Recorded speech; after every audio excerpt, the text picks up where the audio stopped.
Então sejam todos bem-vindos a mais um vídeo desse canal. E deixa eu compartilhar com vocês uma coisa que me aconteceu ontem e vou traçar um paralelo com a sociedade em geral, mas mais especificamente com a odontologia e com o que isso tem a ver com o comportamento das pessoas de maneira geral e o que isso tem a ver com o seu sucesso profissional. Ontem eu fui colocar o Matheus, meu filho, ele tem 2 anos e meio. Fui colocar ele na cadeirinha do carro, né, pra gente... Ele estava aqui na clínica, e aí a gente estava voltando para casa, e ele tá numa fase, assim, ó, que ele não quer ficar na cadeirinha de jeito algum, para andar de carro. E eu acredito que isso aí é um pouco da idade mesmo, né, porque a criança, ela vai crescendo e os desafios vão mudando. Então, por exemplo, quando ele é um nenê que tem 5 meses, 6 meses de idade, ele é um desafio. Eu até acho que é um desafio mais fácil, porque ele acorda de madrugada e tal, mas é aquela coisa que ele não impõe muito as suas próprias vontades. E à medida que ele vai crescendo, os desafios vão mudando. Não vou nem dizer assim que é mais fácil ou mais difícil, porque tudo isso é relativo, né? Na vida é sempre assim. Não tem uma coisa mais fácil ou mais difícil, depende do contexto e da habilidade que você desenvolve ou de como você lida com aquilo. Mas eu diria que agora ele está com 2 anos e meio e ele quer impor muito as próprias vontades, ele vai testando. Por exemplo, se ele chorou e conseguiu não ficar na cadeirinha uma vez, da próxima vez ele vai chorar e talvez ele chore mais forte para não ficar na cadeirinha de novo, né? Porque ele não quer ficar sentado naquela cadeirinha. E isso, e aí assim, ontem a gente estava tentando colocar ele na cadeirinha e não queria ficar, e ele fez um drama enorme lá, chorou um monte.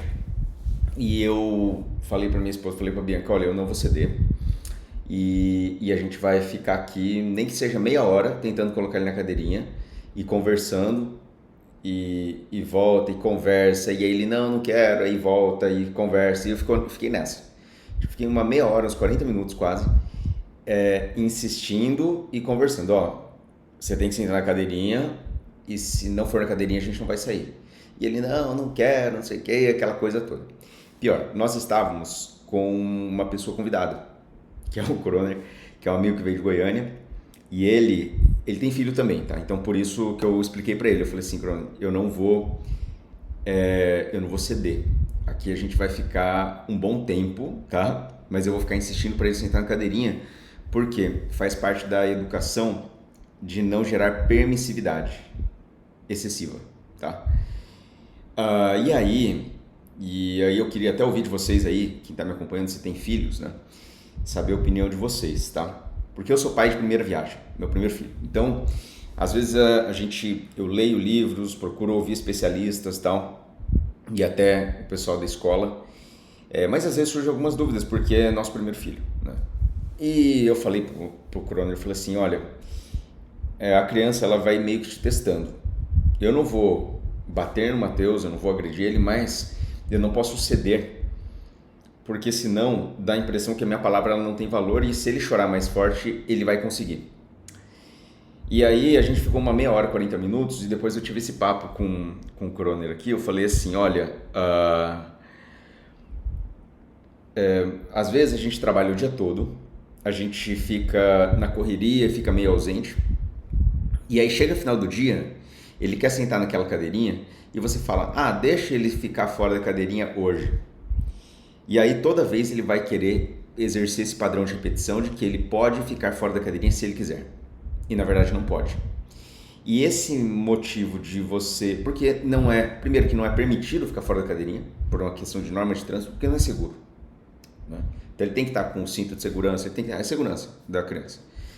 E eu falei assim, não, nós não vamos ceder, porque senão ele nunca vai querer sentar nessa cadeirinha, ele sempre vai achar que ele pode. E aí, isso implica em ficar 30 ou 40 minutos insistindo em ele ficar na cadeirinha, porque a minha palavra, ela persiste e é correta. E aí, isso é uma certa reflexão que eu quero trazer aqui para a nossa vida profissional e para a nossa condução de carreira, porque existem coisas que nós temos que ser absolutamente inflexíveis em relação à nossa palavra, porque é a coisa certa a se fazer. E é mais ou menos igual à educação dos filhos, né? Se você é muito permissivo e a criança tem um excesso de permissividade, no sentido dela achar que toda hora ela pode fazer o que ela quiser se ela chorar ou se ela espernear mais, você pode até, na hora, satisfazer o desejo que aquela criança tem, naquela hora. Mas você vai criando uma cultura de permissividade que torna ela muito mal acostumada e muito fraca diante a frustrações que muitas vezes a vida não se dobra a você. Né? Então, meu ponto, nem tudo que a gente deseja e que a gente quer, por mais que você esperneie, tente, ache injusto, não sei o que, o mundo ele não se dobra a você, as suas próprias vontades. Você sabe como é que é. Então, quem é adulto aqui, quem toca uma empresa, quem é responsável, mesmo que você não toque uma empresa, tá? Mas se você é uma pessoa que está no mercado de trabalho e você tem conta para pagar, você tem responsabilidade, você sabe muito bem que a vida não é sobre fazer o que você quer na hora que você quer ou só porque você quer o mundo vai se dobrar a você. E tem muitas coisas que às vezes você tem uma crença e você acha que é injusto, mas fazer o quê, meu? O mundo ele não se dobra a você. Não é tudo sobre você, né? Isso é a vida. E aí nós temos que nos adequar, nós temos que ressignificar algumas crenças, nós temos que ter flexibilidade, saber lidar com frustrações para poder ir crescendo, se tornando uma pessoa melhor.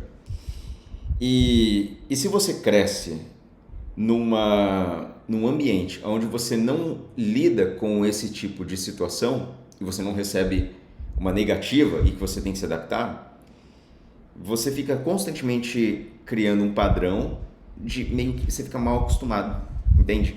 E eu acho que isso acontece muito com crianças porque eu estou numa fase, eu tenho 35 anos, né? Então eu tenho vários amigos, várias pessoas ao redor assim, que têm filhos pequenos. E não julgando a educação dos outros, mas é que assim, você vê que as crianças elas vão crescendo de acordo com padrões muito diferentes, né? E eu acredito que isso tem muita relação com a sua capacidade de se manter fiel a alguma coisa que realmente é importante. No caso, fazendo paralelo, né? Ontem eu falei assim, eu não vou aceitar voltar para casa, e a gente mora a 2 quadras aqui do prédio, né, do comercial, ou seja, não daria nem 10 minutos de carro. 2 quadras, assim, para alguns pais eu acho que, deixa ele ir no colo porque são só 2 quadras, entendeu? E não, fiquei 30, 40 minutos com o menino para colocar ele na cadeirinha. Por quê? Porque não é por causa de 2 quadras, mas é porque eu estou passando uma mensagem de que se eu falei que é para ir na cadeirinha, é para ir na cadeirinha porque é melhor para você e você ainda não sabe o que é melhor para você. E é mais seguro e é o correto. E esse padrão de inegociável e nós não vamos ceder vai criando um negócio de que aqui tem uma regra e essa regra tem que ser seguida, né? E aí eu acho que essa questão de educação e a questão de você ser muito rigoroso com alguns padrões é algo que precisa ser construído melhor, não só dentro das famílias, mas em nós como exercício de vida, tá? E aí eu vou fazer um paralelo agora, né? Dito isso, essa introdução, né? Desse acontecimento que teve, fazer um paralelo agora com o nosso exercício profissional e com o que significa ser ou alcançar bons resultados na odontologia ou na nossa carreira como dentista. Que é basicamente você ser muito criteriosa com todas as etapas do seu procedimento ou do seu tratamento, sabe? Eu costumo dizer aqui para o pessoal da clínica e até para muitos alunos que fazem nossos cursos aqui de resinas, de cerâmicas, para você obter um bom resultado dentro do consultório, você tem que ser uma pessoa metódica, uma pessoa que não pula etapas, que não negocia com algumas coisas. Poxa, se eu estou isolando e o meu grampo ele não livrou 100% da margem, eu não posso continuar. Se eu estou fazendo um procedimento e o paciente está sentindo dor, você não pode ir por cima disso, entende? Se uma primeira etapa ela não foi bem cumprida, você não pode ir para a próxima. E eu tenho um documento que são os procedimentos operacionais padrão, que eu escrevi todas as etapas de, por exemplo, um mockup direto, uma restauração direta. E nesses POPs, que é uma sequência, então tem passo 1, por exemplo, passo 1, informar o paciente do uso do EPI, passo 2, passar no hidratante labial. Então eu descrevi assim, passo a passo. Né? Inclusive, se você quiser comprar o POPs, vou deixar o link aqui em anexo. Mas nesse POPs, tem lá, por exemplo, mockup direto, 82 passos, ou 72 passos, ou restauração, sei lá, 70 passos, 80 passos. E eu falo assim, gente, acertar o procedimento é muito simples, só tem que acertar 82 passos. Perfeitamente, 82 passos perfeitamente. Aí o pessoal fala, pô, parece ironia, né? Porque você fala assim, é muito simples, aí você fala, acerta 82 passos. Mas, assim, não é fácil. Mas você concorda que acertar 82 passos é uma questão de treino, de prática, de insistência? E que quanto mais você faz, mais você masteriza, você domina, né? Cada um desses passos de modo a reproduzir eles vez após vez. Então, o que eu quero dizer é o seguinte, acertar a restauração é acertar 82 passos. E reproduzir e conseguir, vamos dizer assim, reprodutibilidade em cada uma das etapas significa você ser absolutamente inflexível, categórico com algumas coisas, inegociável. Né? Nós temos uma central de esterilização aqui que eu falo assim, tem umas regras que tem que ser seguidas, né? E, por exemplo, tem umas caixas, tem um fluxo que o material ele entra e ele passa. E ele só passa para a próxima etapa se a primeira estiver bem concluída. E às vezes eu vou lá na central de esterilização e eu vejo que tem algumas coisas que estão fora. São pequenos detalhes, sabe? Tem muita gente que vai olhar para isso e olhar para a minha cobrança e falar assim, você está implicando, porque é tão pequeno, que diferença faz ele tá aqui, tá aqui? E eu falo assim, faz diferença, por quê? Porque isso é seguir uma regra, uma agenda de você ter padrão. E você vai ser melhor na profissão, você vai atingir melhores resultados à medida que você conseguir padronizar mais, ser mais previsível e conseguir reproduzir aquilo que você executa. Né?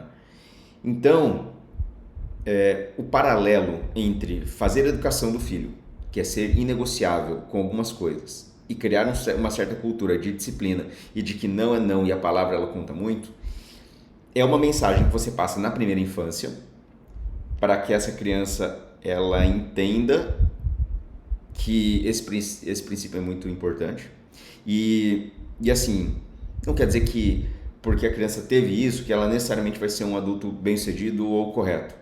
Eu acho que depende, né? É muito difícil, porque são tantas influências ao longo da vida que é muito difícil você prever. Mas eu acho que grandes são as chances, a probabilidade é maior se você conseguir educar dessa forma, sabe?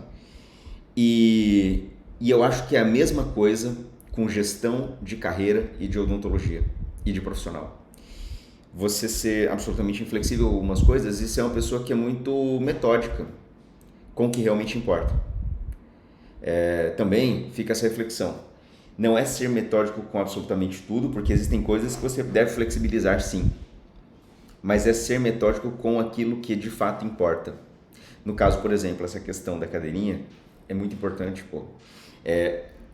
Levanta a mão aqui quem acha que flexibilizar sentar numa cadeirinha enquanto você dirige não é importante.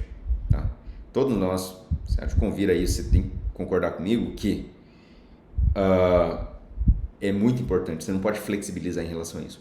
E durante o procedimento odontológico existem várias coisas que não podem ser flexibilizadas. Né? Então, o Brasil ele tem um pouco dessa cultura de flexibilizar demais e relativizar demais, coisas que não podem ser relativizadas. E aí se dá muito um jeitinho de uma coisa ou outra, de coisas que não podem ser relativizadas. Isolamento absoluto. Em diversos casos, ele não pode ser relativizado. Você precisa fazer. Porque se você não fizer, vai dar problema. Tem alguns materiais que você não pode relativizar. Nós temos uma série de exemplos na odontologia de coisas que você não pode relativizar.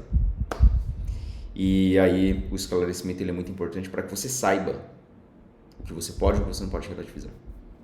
Bom, o vídeo acabou ficando um pouco mais longo que o usual. Normalmente eu me proponho a fazer os vídeos com menos de 10 minutos, mas hoje eu falei assim, eu não vou me prender muito ao tempo, eu quero me assegurar de que essa mensagem vai ser passada, a mensagem correta, sabe? Porque no que diz respeito à educação dos filhos, às vezes eu falo uma opinião como essa, e aí algumas pessoas falam assim, mas você vai acabar traumatizando a criança, não sei o quê. Eu sei que as opiniões elas variam muito hoje em dia em relação à educação de criança, mas esse ponto especificamente, eu acho que nós temos que ter bastante pulso firme e não podemos relativizar. Essa é a minha visão. Tá? Não quer dizer que você vá agredir e não quer dizer que você vá machucar ou criar um certo terrorismo em relação a isso, mas significa que você vai ter pulso firme para conseguir manter o que é realmente importante. Tá bom? Então comenta aí o que você acha dessa minha posição, o que você acha em relação à educação mesmo, né? Como eu disse, eu e a Bianca, nós somos pai e mãe de primeira viagem, nosso primeiro filho, então esse é um grande desafio, né? Que é uma das questões que várias vezes eu me vejo até gastando um tempo maior para colocar esse ponto aí como muito importante. E que eu acho que tem tudo a ver com a odontologia também e com a construção de um pilar sólido para a vida. Então comenta aí, se inscreva no canal e compartilhe o vídeo, tá bom? Um abraço.